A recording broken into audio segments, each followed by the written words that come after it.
we're going to start in about 1 minute. So if we could get everybody in. Boy, I got to pat myself on the back here for doing an incredible job of correctly guessing how many seats to put up tonight. Other than that, I can't take any credit for this. So we'll, actually, I've got 7 o'clock. Why don't we go ahead and get started? Thank you and welcome to Simpson College for 2016 Constitution Day. I am Brian Sept. I am the chair of the Multimedia Communication Program at Simpson. I guess as of last year, the de facto coordinator of Constitution Day, which, by the way, I like quite a bit because I actually have one of these, who at least one of our candidates for president apparently does not. But by the way, I can tell you, it was really one of the most exciting things was that this little book went back up to the top of the bestseller list in the week after the July convention. Anyway, let me introduce our speaker tonight, and we'll get going without further ado, because you weren't here to see me or hear me. Other than I want to tell you, the person we have here tonight is someone who I have wanted to have speak at Simpson for many years, and for a lot of reasons it didn't work out quite until this year.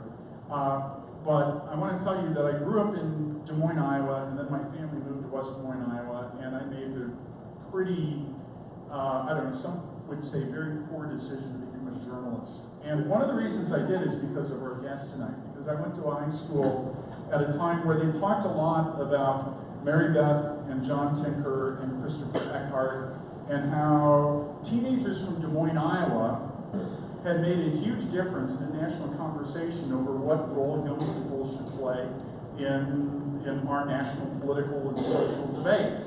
I'm going to let Mary Beth tell you her entire story tonight, but it's really an amazing story. And I remember seeing these pictures of these young people from Des Moines, Iowa, wearing their armbands, taken about 10 years or so before I was in high school, and just thinking, God, I would love to do something like that. And so I've always known about the Tinkers. We studied them in my education, and I had always wondered, where is Mary Beth Tinker today? And a few years ago, I read a book by Peter Irons called The Conscience of Their Convictions, and he came here to speak. And I said, where is Mary Beth Tinker? He said, she lives in Washington, D.C. I said, okay, so I've got it down to a study now. And anyway, I met Mary Beth about 10 years ago at an Iowa ACLU conference in John at the time, and I've seen Mary Beth at a few conferences since then. And I'm just really excited to have her here tonight. Mary Beth, as you know, was the person whose name and her brother John was put on Tinker versus Des Moines Independent Community School District, which in 1969 resulted in the ruling of the Supreme Court that, in fact, everyone in this country, even those who were not yet 18 years old, had a right to speak their mind in a public place on matters of public importance. It's sad to say, by the way, in the years since then, we have a current sitting justice of the Supreme Court who thinks that's a bad law and should be overturned. Fortunately, he's in the minority on that. But since then, the Supreme Court has actually heard several cases about student rights and almost always rules against the students.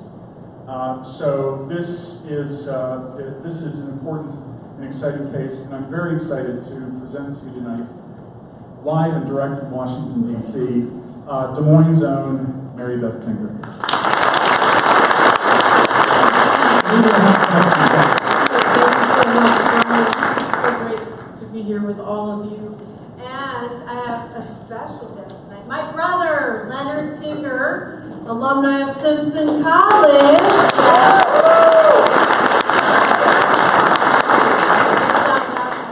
On the student newspaper, do Smithsonian. I'm a Simpsonian. All right. Oh yeah. So anyway, it's so great. So Des Moines, wow, this hotbed here, Des Moines, Iowa. Who knew what's going on in Iowa and Indianola and all around Iowa? But they did a survey recently of students and said, oh, it's so terrible. These kids today, these young people, they don't even know their constitutional rights. So we are celebrating the Constitution tonight because Constitution Day was September 17th, 1787. Thank you, yeah. 1787, September 17th, Constitution was signed. So we're celebrating tonight. Now, let's just have a little review and see how you all do on your First Amendment rights. Because they say these kids, these young people don't even know their First Amendment rights. It's so terrible. Well, guess what happened? Then they went out and interviewed the adults and the teachers. Guess what happened? They did not know them either. So let's see how all of you college students and teachers and community here at Simpson are on the First Amendment. Yeah, let's hear for the First Amendment. That's one right of the First Amendment. One right. Just tell me one. Just one simple right. Freedom of speech. Okay, freedom of speech. Guess how many Americans knew that? Just take a stab. What percent? Huh? Not enough. Not enough. Did you say 30? 30 times 2 is 60. 60%. See, math was my favorite subject. Okay. Now, what is another right of the First Amendment? Freedom of the press. I'm so glad you said that, Mr. Student Government person. So, freedom of the press. What percent of Americans do you think know about the freedom of the press? Some really good articles in here too. What percent? 50 minus 10 is 40. 40%. Oh yeah, do you like my van? I'm traveling around the country talking about the First Amendment. Yeah, kind of nice. Talking about the First Amendment and students' rights and young people's rights. Okay, so we have the free press. What's another one? Freedom of, did you say freedom of religion? Wow, that's a really important one. And it's a 2-for-1 special. Yeah, it is. You've got your right to have your religion, or could you have no religion? Could you be an atheist? That would be allowed under our First Amendment. Okay, glad we had that little review. And could you be a Buddhist? Could you be a Muslim? Could you be a Muslim? Oh my goodness, wow. I'm glad we did have this review. And if you make fun of people who are and put them down, you're kind of putting down our First Amendment and our Constitution, right? Well, anyway, that's another subject. So, but what about the other side of the freedom of religion? You have a right not to have the government tell you what religion to be, right? The Establishment Clause. There's the free expression and the second. Okay, that good little review. Now, what else? Now we're getting down to the really. Oh yeah, what percent of Americans knew that about the freedom of religion? 80. I can't believe you said 80 because if you take 80 and go down, down, down, down, down, down. 30 down, 20 down, up, 16! 16% of Americans know that freedom of religion is in our First Amendment. Good, it's a good thing we're going over this. Now, what's another, now we're down to the really hard ones. Freedom of Assembly. Oh, I see we've got our overachievers out here. Okay. The freedom of assembly. Only 9% of Americans know that. Now, the one that almost no Americans know about. I bet you do, Leonard. I know Leonard because he knows everything. What is the last one? Freedom to petition. Okay, come on. Freedom of petition. Only 2% of Americans know. Yeah, when you go home tonight, I want you to ask your family and friends if they know these First Amendment rights. I didn't know anything about the First Amendment really when I was a child growing up in Des Moines, and we didn't really talk about it that much at dinner. My dad was the preacher at Epworth Methodist Church. Well, that's some of his flock. Yeah, not us. We're not in that, right, Linda? But anyway, so he was a preacher at the Methodist Church in Des Moines. And there we would sing songs like, I want to tell the story. I'm sure you've all heard some of you heard that. And what was the story? It was a story of love and peace and brotherhood and how we can all get along in this world. And that was the story. And we sang songs like, oh, Jesus loves the little children, those kinds. And he taught us respect for all religions. Yeah, well, that wasn't always so great because then, when the swimming pool, well, it was in Atlantic, Iowa before then, the swimming pool wouldn't let black children swim there. We were in Atlantic before Des Moines. That's how we got to Des Moines. And so my dad said, that's not very Christianly, that's not very loving, and Jesus loves all little children, but apparently the swimming pool doesn't. And so the black families asked him to come up there and try to change that. And he did that. And that made him kind of unpopular in Atlantic, and we got kicked out of Atlantic, actually. We had to move. He lost his church, we lost our house. And that's how we ended up in Des Moines, Iowa. So we started learning that, sometimes, when you speak up and stand up for what you believe in, you might not be too popular, but he was giving us a good example. Oh, they're so cute. That's my little sister, Hope. Yeah, she's so sweet. She still is. And that's me. We were, we had the ordinary childhood in many ways, but it was extraordinary times. It was mighty times. Like now. Mighty times. And there was so much going on. Besides at the swimming pool, there was a lot more going on out there in the bigger world, like in Birmingham, Alabama. Well, Birmingham was really called Bombingham by 1963. Why? Because our very own domestic terrorists that had been around since the Civil War, and they were called the Ku Klux Klan and the White Citizens Council, and they had been terrorizing Birmingham, Alabama, and great parts of the South, and also some places up north too, even in Iowa too. Ku Klux Klan had been around.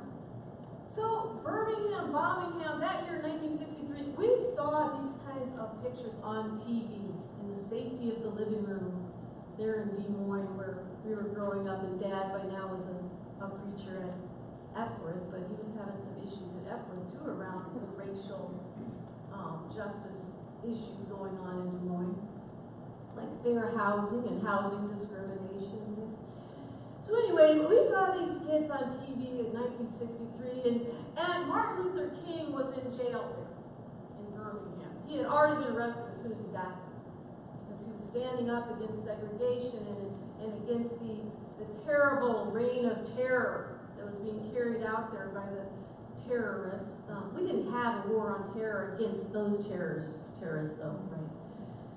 So the kids said, don't worry, Martin Luther King, we've got you covered. We are going to get out there and we're going to stand up and we're going to speak up for our Constitution and our rights and our 14th Amendment rights and all of our democracy, as young people have all through history. Young people, there's something about young people. I'm a pediatric nurse, and I've noticed that there's something about young people, and I've found out what it is. It's in their brains. It's in your brains. It's amazing. The chemistry of your brains and the dopamine, and not the dope. The dopamine. Yeah. It makes young people want to take action. And it makes young people notice when something's not fair. Have you ever, kids will say, that's not fair. What do adults say? Life's not fair. Get used to it. I'm here to tell you, don't get used to it. These kids, they noticed it wasn't fair, and so they got out there in Birmingham and they were singing their songs like, this little light of mine, I'm gonna let it shine. This little light of mine, I'm gonna let it shine. I love that song. They were letting their little lights shine, as young people have, all through history. And I could tell you about so many through history. Sometimes I like to tell about the little bad boy, homeless teenage runaway, Ben Franklin. Yeah, he was a little bad boy. Little Frederick Douglass. Some of these kids in history are amazing. Well, so anyway, back to the story. Okay. We were watching TV in Des Moines. We saw these kids on TV, and they were singing their songs and standing up for justice and equality in our Constitution, as kids have done all through history. And we thought they were so amazing. We thought they were so brave and so strong. And what happened was, when they did that, there was a bully there in Birmingham. He had a perfect name for a bully. I was telling the students earlier today. His name was Bull. You could not make this up. Bull Connor, the bully. He happened to also be the chief of police. That's kind of handy. And so he got out there and he put the dogs on the kids, the German Shepherd dogs. And they were ripping the kids, their legs and their clothes. And he put the fire department on the kids. And they opened up their fire hoses, double strength, on the kids. And these photos went viral all over the world, which was a huge embarrassment to the United States. The land of the free and the home of the brave. How it was treating its little children who dared to make democracy real and bring it to life on earth right now. And so these kids, you know, they had to build an outdoor barbed wire prison for the children. Over 2,000 kids that year got arrested and put in this outdoor barbed wire prison. It was the Birmingham Children's Crusade. It'd be a really great school paper sometime if you're ever looking for something, yeah.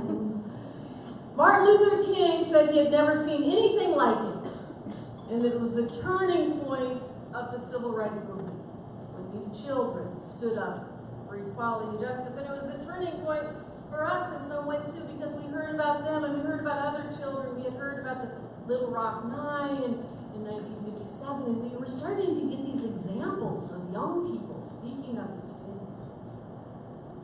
Oh no, what the Ku Klux Klan did, the terrorists, to punish the children.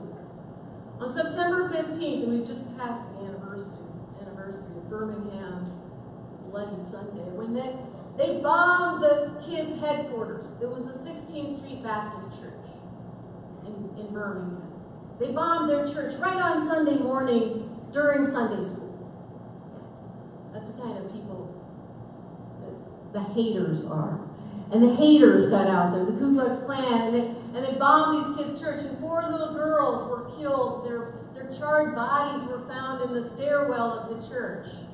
We were at a picnic that day when someone came by our picnic and told us what had happened with these kids, and we were so sad about that, and we wondered if their church basement, where the little girls were bombed and the kids were bombed, was like our church basement at Epworth, where we'd have the potluck suppers and the receptions, and the WCTU too, the Women's Temperance Union met there also. Yeah.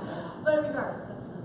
So we were really sad about these kids that were killed in Birmingham, and also scared of these people that would do such a thing.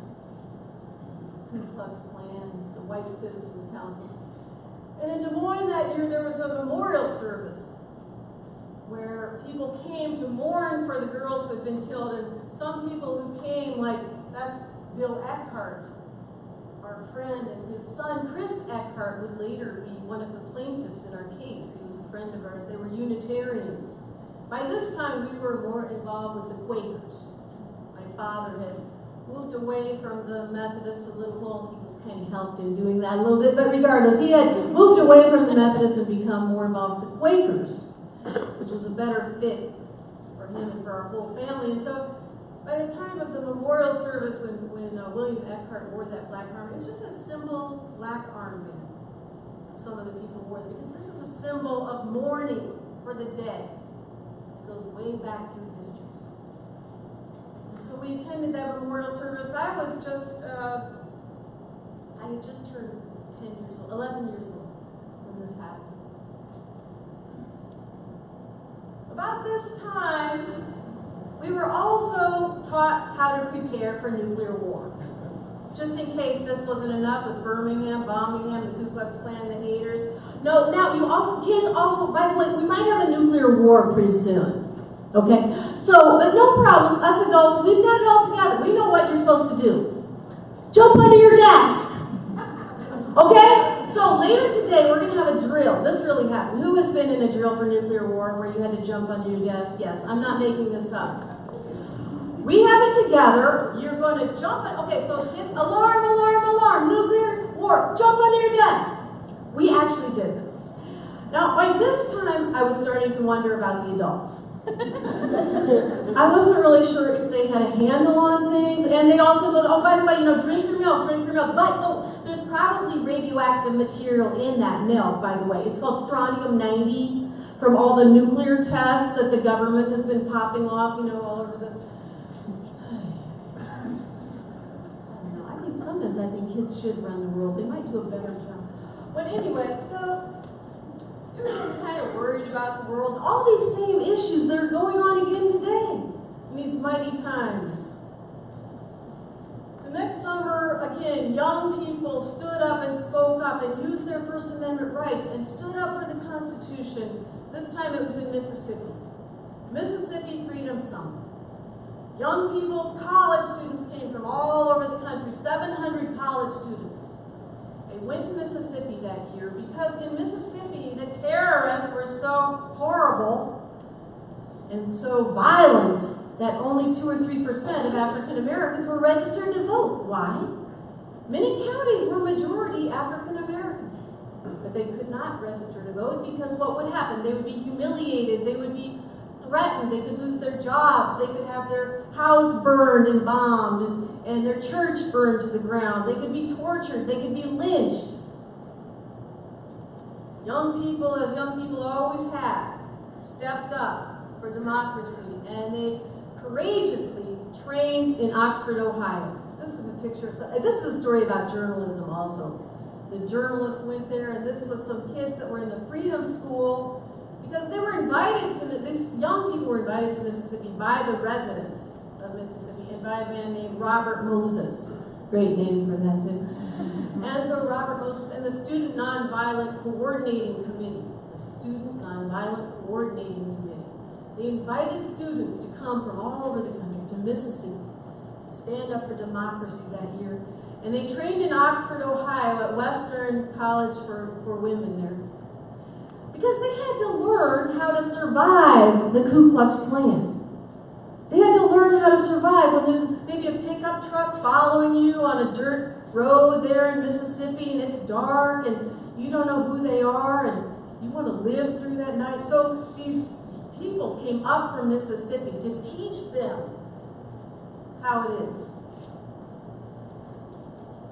As soon as the first group set out for Mississippi and arrived in Mississippi, 3 of them disappeared off the face of the earth. Cheney was one of the teachers. He had come up from Mississippi to teach the students how to make it through the summer. Schwerner and Goodman had come down to help, and they were civil rights volunteers. Young people standing up for democracy. As soon as they got there, they disappeared, and everyone suspected that they had been killed by the Ku Klux Klan. Of course, the Ku Klux Klan and the white citizens were saying, "Oh, those kids, they're those outside agitators. They're all communists, first of all, and they're just making this up. I'm sure they just are hiding out in New York somewhere." They would, give these kinds of reports to the press.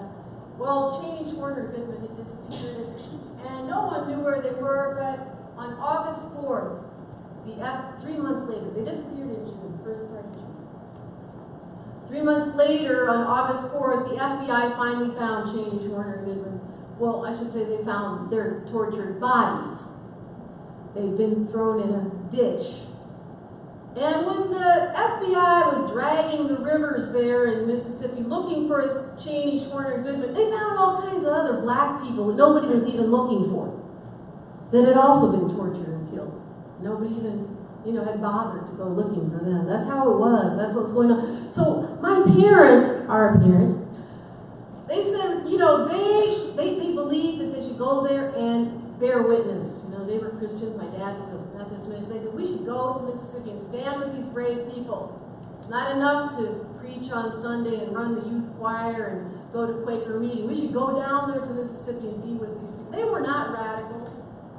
They were part of a vast international conspiracy of people who believed in love and peace. They're called Christians. That's what they were. They weren't radicals. They weren't leftists. They just believed that this wasn't right.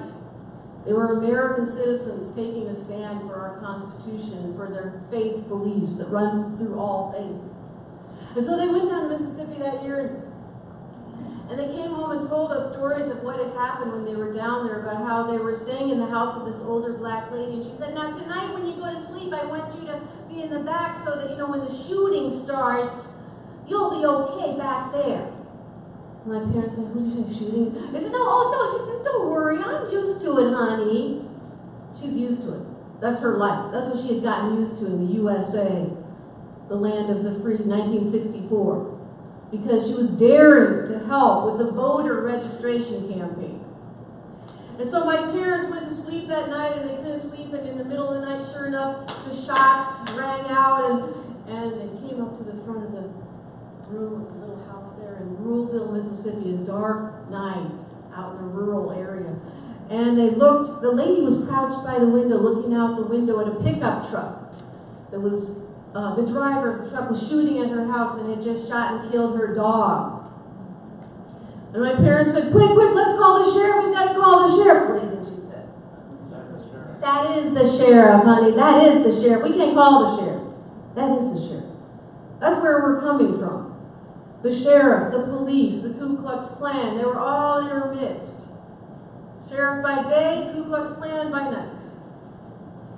And so my parents told us that story and many other stories of things that happened to them when they were in Mississippi. We were so happy that they lived through that experience and that they came home. They came home on my 12th birthday and told me those stories, and we were getting, it was yet another example of how you're supposed to live, how you're supposed to stand up for what you believe in. And yes, it may have risks, but it's the way to live. That September, some high school students wore buttons to school in Philadelphia, Mississippi to protest the murders. And the buttons said, "One man, one vote, SNCC, Student Nonviolent Coordinating Committee." And they were suspended from school for doing that. It was an all-black school. There were black students. The principal was also African-American. And they were suspended for doing that. And a case started working its way through the courts called Burnside case. I had no idea that that case was going to have a huge effect not only on my life, but on the lives of young people all over the country. Burnside, that was in Mississippi. It's great. And it's why we needed, this whole situation is why we needed a Voting Rights Act, which was passed the next year in 1965. It was just weakened a couple of years ago at the Supreme Court, also the Voting Rights Act, but that's a whole other story. So those kids wore those buttons, and my parents came home.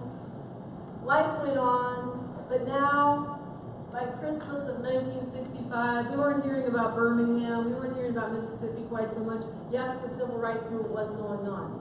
There was the march in Selma, I think the Watts riots were 1965. Now, though, what happened on August 4th when the FBI found the bodies of Cheney, Schwerner, and Goodman? Something else important happened on the very same day. Off the Gulf, in the Gulf of Tonkin, off North Vietnam, on the very same day, a U.S. Navy ship claimed that it had been attacked by the North Vietnamese. Or it didn't happen. And it's pretty much accepted now that it was not attacked. And as I was telling students earlier today, I talked about this issue around the country with veterans. I'm going to be giving a talk with some Vietnam veterans in a couple of months, and it is very much accepted now that the ship was not attacked, but it did not stop the U.S. Congress from voting almost unanimously to start escalating the Vietnam War. The same day, Cheney, Schwerner, and Goodman were killed. Well, what the U.S. public didn't know was that Johnson was already escalating the war. He just wasn't telling the public. It was going on in secret. But we had the impression that, everyone was Johnson was trying to decide what to do. Should he escalate the war? Should he not escalate the war? We didn't know he was already escalating. So this is what we saw now on TV. And as we prepared for our dinners, there in our little house on the east side near East 14th Street, we would be watching the news. We would hear Walter Cronkite, wonderful newscaster, and he would say, the body count today in Vietnam is 10. 10 more soldiers are killed in Vietnam. Day after day, the body count, we would hear about it. And there was a boy in our neighborhood who was killed in the war. And the high school boys could be drafted at any time. They couldn't vote. That's why this is a children's rights issue. It's an international issue, actually, children's rights and teenagers' rights, because these boys were being drafted, sent off to war in a war that they had absolutely no vote. They couldn't even vote. until which amendment gave 18-year-olds the right to vote? Anybody know? 24th? 23rd? We'll have to look that up. Anyway, they couldn't vote, but they could be sent off to Vietnam. And there was something called napalm. Some of you, I'm sure, had friends and family in Vietnam. Who had someone in Vietnam? A lot of you. It was very intense and very emotional times. And we would watch these photos and hear of all. We were already pretty sad about what was going on in Birmingham, Mississippi. And now there's this. Mighty times, just like now. Like a 7th grader told me recently, I see the news and I feel so bad, but I just don't know what to do about it. But I said, think of something to do about it. There's always something you can think of to do about it. You just learn more, first of all, about what's going on. Because, you know, a lot of kids didn't know what was going on in Vietnam. We didn't know that there was a war of independence that had been fought there against the French who were colonizing Vietnam. We didn't know that Ho Chi Minh and his peasant army had won the independence war and had rallied everyone. But you know what? Neither did most Americans. Most Americans had no idea where Vietnam even was. So anyway, some of the older kids at the high school, they had an idea over at Roosevelt High School, North High School, my brother, and Leonard was at Simpson already. And some of the older kids decided, you know what we should do? We should wear black armbands to school, and this will be our message. This will be our symbolic message, that we're mourning for the dead on both sides of the war. And that's what made it so controversial. One thing that made it mourning for the dead on both sides. You're not supposed to mourn for the dead on the enemy side. You're just supposed to be sad about our soldiers getting killed. But that's not what we had learned in church. We had learned that we're supposed to be standing up for peace and having a peaceful world of love. And so we were going to mourn for the dead on both sides of the war, and a senator named Robert Kennedy, the North Vietnamese proposed a Christmas truce. So Robert Kennedy said, that's a good idea, we should have a truce at Christmas. And maybe we can start negotiating. And you see, kids are so logical.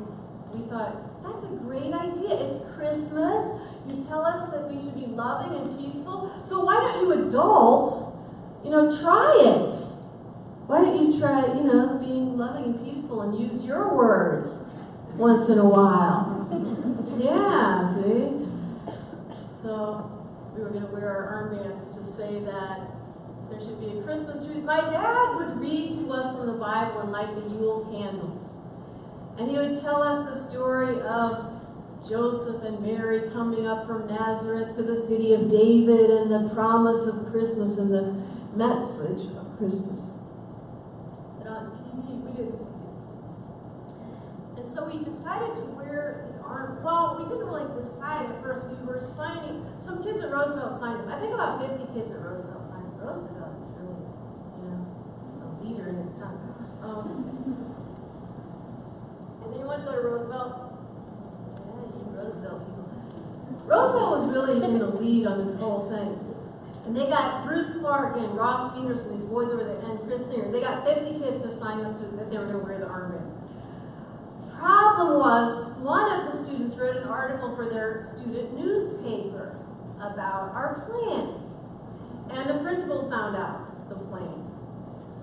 So the principals suddenly got together, all the Des Moines principals got together and made a rule against armbands, and it came out on the front page of the Des Moines Register. Ban on armbands. Can't catch it. So now we really didn't know what to do, and they kept saying, come on, Beth, you can do it too, you wear armbands. I said, I don't think so. I'm shy. I like to go roller skating. And I like to go to slumber parties, but I don't like to go out and wear armbands and get in trouble at school. They said, oh, come on, you do it. So I kept thinking of those other kids, like the Birmingham kids and all these other kids. And so finally I decided I would try to wear armbands anyway, and I knew I might get in trouble. So I had my armband on. I went off to Harding Junior High School, and my bad brother, John, he left for school after I did. So he decided, you know what, I think I'm going to wait a day or two. Let's just see how this all turns out. I'm not so sure about this whole thing after all. So I'm out there walking to school scared to death, pick up my friend Connie. She said, you better take off that armband, you're going to get in trouble. I said, but Connie, I want to speak up for peace and it's Christmas. And she said, well, you're going to get in trouble. Oh yeah, John's at home thinking it over. I got to school and I went to, I saw my math teacher, my favorite teacher. He was so great, Mr. Moberly. He was in our church too. Mr. Moberly was standing by the door of math class with a pink slip in his hand. And he didn't really have to say much about it. I just went and took that pink slip and I walked to the principal's office so slowly. I was so scared and so nervous. And when I got there, I sat across from Mrs. Tarman, the girls' advisor. I was in 8th grade. I was 13. It was 1965. And she said, Mary Beth, that's against the rules, wearing those armbands. Now take off your armband right now. And so I looked around Mrs. Tarman, I looked around the office. I was so nervous. And in a great stand of courage and conviction, I said, okay, Mrs. Tarman, here you go. I gave her that armband in 5 seconds. And it's so funny because for the rest of my life, I've been told, you were so courageous. I am so impressed by your card. I said, and so I was a little bit proud of myself. I said, well, at least I did stand up for myself. I was kind of proud of it. She said, well, you are going to get suspended because you broke the rules. I mean, I knew I was taking a risk. I knew I probably would get suspended. So sure enough, she gives me the suspension paper. I always tell the kids, keep your suspension paper. Whatever you do, you never know, 50 years later, you just might need this. I found this in the closet a couple of months ago. I couldn't believe it. Suspension paper. It says to Mr. and Mrs., or Reverend Leonard Tinker, to Mary Beth, for Mary Beth getting suspended. She has been suspended from school because she was wearing an armband, which the Board of Education ruled out at their meeting this week. Warren Harding Junior High School. Mrs. Charming, Girls Advisor. I took my suspension paper. I went home. I was nervous. I was scared. I wasn't sure what I knew my mother. You should know our mother. We knew she'd be okay with it. But our dad had told us not to wear the armbands because it's against the rules. And he was kind of conservative in that way. If there's a rule, you got to think But kids are so persuasive. Yes, another great quality. So we knew my dad had this thing about his conscience, about your conscience, because he had been through World War II. And he said, if people don't express their conscience, then we could have the Nazis again. And so all we had to do was say, but Dad, it's our conscience. And so he came over to us eventually. He understood. I have to hand it to my dad. In the meantime, this group called the American Civil Liberties Union. Well, they've been around for around 100 years. And their whole thing is to stand up for the Bill of Rights. The ACLU. Well, not only the Bill of Rights, also the 13th, 14th, 15th Amendment, which were the ones that ended slavery and equal justice under the law. And then the 19th Amendment, what's the 19th Amendment? Women's right to vote. So, okay, when the Constitution was written and everything, there was something missing. The Bill of Rights. And people said, wait, like James Madison, people we better have a Bill of Rights in there because you know what could happen? Otherwise, the majority could rule and they could have tyranny over the minority, unpopular ones. They wouldn't have their rights. So they said, we better add a Bill of Rights. Does this make sense? So the Bill of Rights is really good for which group especially? The majority popular people or the minority unpopular? The minority unpopular. So the ACLU, they spend their whole time standing up for the Bill of Rights, which is often the minority unpopular, right? Now, does this make the ACLU real popular? Not always, not always. They don't care. They just keep doing their thing. They're about the Bill of Rights. Well, we weren't real popular by that time either. We had gone to the school board. The ACLU said, you've got to go to the school board and negotiate because, we've got to try to change them. They always try to negotiate. And I always tell the kids in the schools, whatever happens, you have a disagreement. If they won't let you wear your yoga pants, try to negotiate. Definitely. We went to the school board and we tried to negotiate. We argued back and forth. It was a packed meeting. That's my mom, My dad is behind me. Oh yeah, I'm the cute one with the flip. Alright, great style. Take that back. So, Chris Singer, she was also suspended. I think that's Ross. They would not change their mind. Although 2 school board members did vote for it.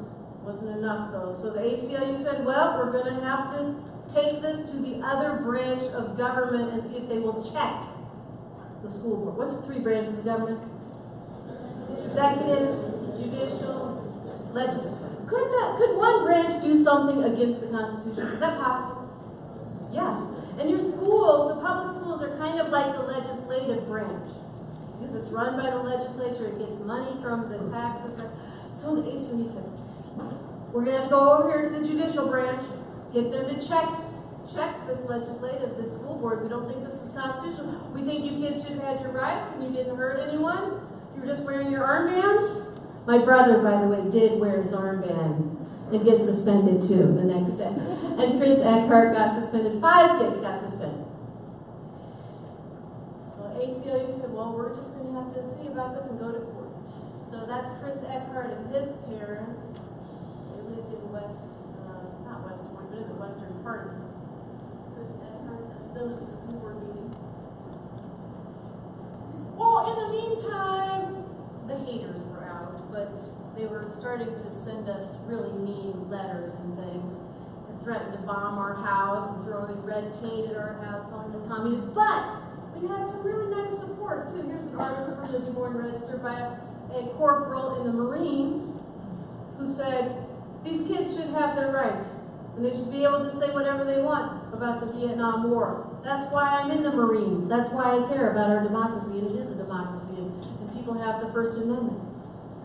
Other people weren't so nice, though. Oh, yeah, that's one of the postcards we got. That's my favorite postcard. Yeah, I love the colors. It's really artistic. You know? And in case you wonder what their message was, it's kind of right on there, right? Yeah. You don't have to really wonder. Well, what was that red thing? Oh, no, that got me confused. What's this all about? What was that all about? Hammer and sickle, and they were calling us communists. They threw red paint around. Communists, communists. We were all communists back then. Anybody who dared to say anything unpopular. The ACLU was communist. Rosa Parks was a communist. Martin Luther King was communist. The Birmingham kids were communists. Who was communist?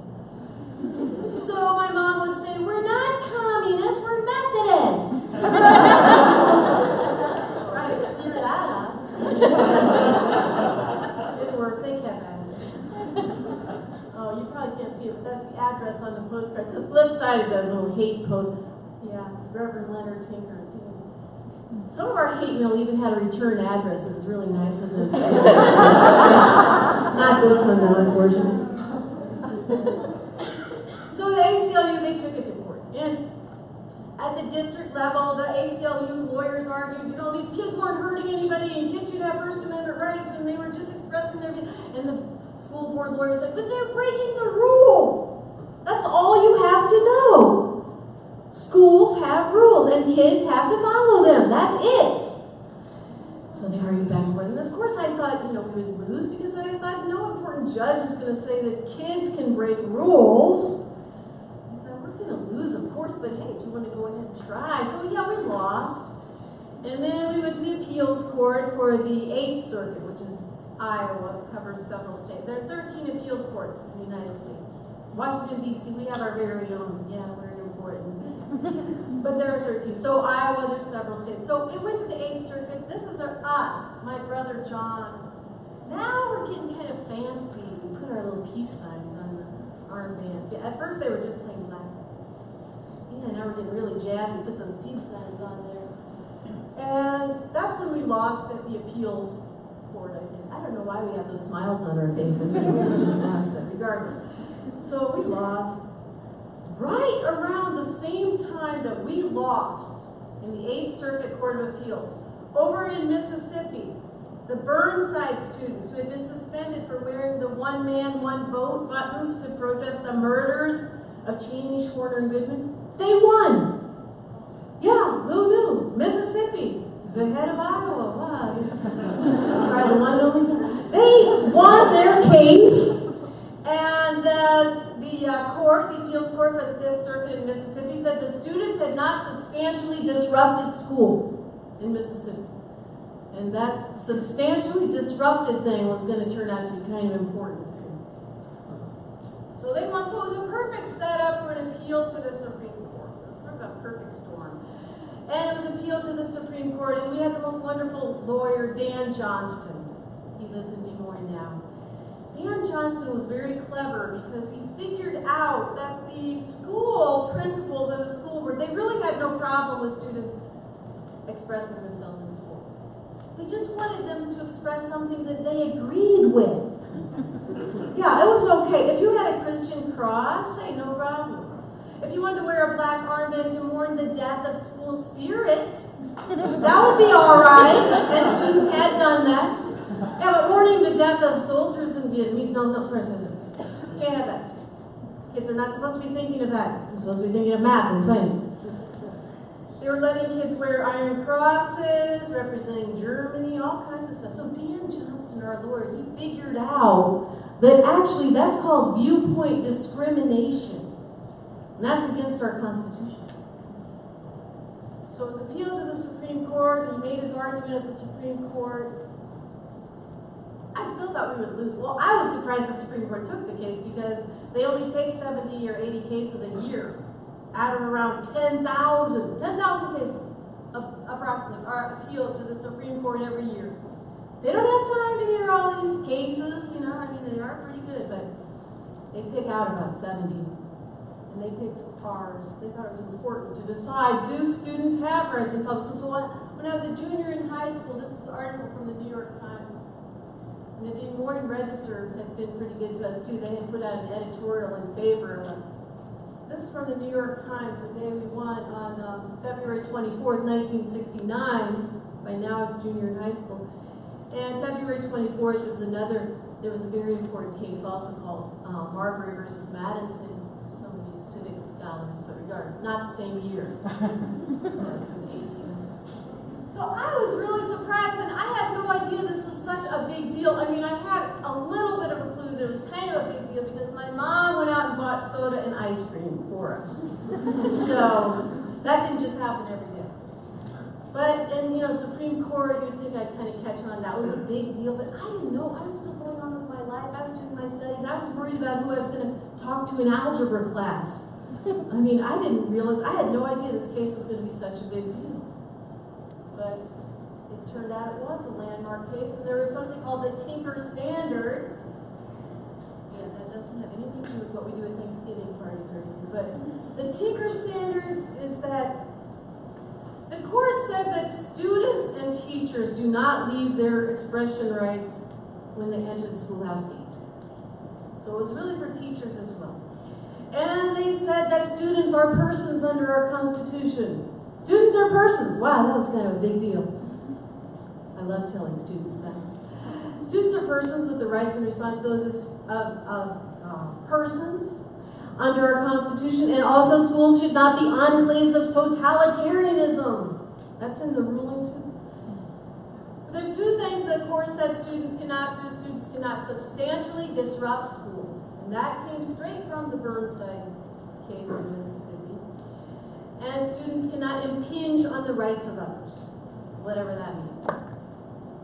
So life went on, and I became a nurse, and I started one of my hobbies was studying children's brains. I wondered, why is it that young people do stand up and speak up about unfairness so often? Why do they want to have a voice? Why do they want to use their First Amendment rights so much? And I found out it's in their brain chemistry. Well, the pizza part, that was from a middle school student who told me, put in there that we like pizza too. We're silly, yeah. Kids like to live in the present. They ask questions. They're curious. They have a quality that Einstein said is more important than knowledge, imagination. Young people imagine a better way of doing things. And I started seeing that young people really have wonderful qualities to contribute. I became a pediatric nurse. I had no idea our case was so important, but one day I was studying for my nursing exam, and I saw our case in my nursing book.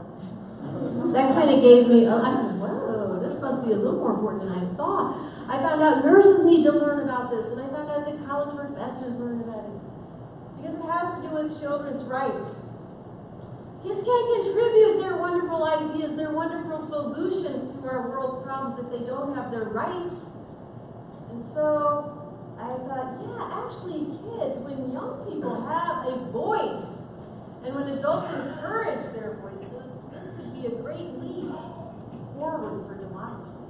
And I started traveling around on a Tinker tour and going all over the country. I left the hospital. That's Warren Harding Junior High School where I was suspended, where I went. That was one of my favorite stops. And they dedicated a locker to me. I have my own locker now. That's my locker right there. Yeah, it's great. Well, my brother John said, it's my locker too. They gave it to me too. Okay. But we had a lot of fun at Harding. We had a big assembly with the kids celebrating. And then we went back to the Supreme Court, and Justice Alito hosted a big event there for the about the Tinker plaintiffs, and I asked him, would you vote for students' rights? Because they had asked him that once in his hearings. And he said, yeah, I guess I would. I think students should have rights. So in the Supreme Court back, John and I, there's some kids in Virginia. I started traveling all over, and I met kids like little Journey. She's in 3rd grade. She was speaking up against her school being closed. And she said, this school has made me who I am. She was really great. Made a little video of Journey, Thurgood Marshall School. How ironic. And these kids are in New York. They had a petition. They were using their First Amendment. I started asking, collecting stories of young people all over the country, how they're using their First Amendment rights today. And these kids had a petition to keep their French teacher. It didn't work, but they still did. I don't worry, I lose most of the time too. It's okay. It's the way I like. Well, Nathan, he came up to me after the program and he said, I have a passion for politics. And I'm so glad you said we have rights because I'm against gay rights. And my teacher said I shouldn't say that. And I said, well, Nathan, you have your First Amendment rights and you have every right to be against gay rights. If that's how you feel, you can say it and you just go ahead. And we talked about how he could talk to his teacher. And then these kids were down the street from me in Washington at Wilson High School. They're for gay rights. Here's some students I met. They were having a photojournalism program there in Palo Alto while they were highlighting issues of the world going on, genocide, child labor, migration, immigration, all this stuff that people think the kids don't care about. Mason, he was standing up about Arctic drilling and global warming. Here's some kids I met in Ohio. I heard that the teachers were out on strike for smaller class sizes and against all the testing all the time, and that some students were out supporting their teachers, so I went out and interviewed them. They said, yes, we're supporting our teachers. We want smaller classes. Here's some kids I met in Washington, D.C. at a rally for Black Lives Matter. And here's some kids. Oh yeah, I've become a Supreme Court groupie now. I like to go down there every so often. This was recently in April where they had the big immigration case for the deferred action for parents, and I was talking to kids about why they had come out to speak up about their issue of immigration. And here's some kids from Iowa that I met, Audrey and Rosemary. They had a protest at the Bakken oil pipeline a couple weeks ago.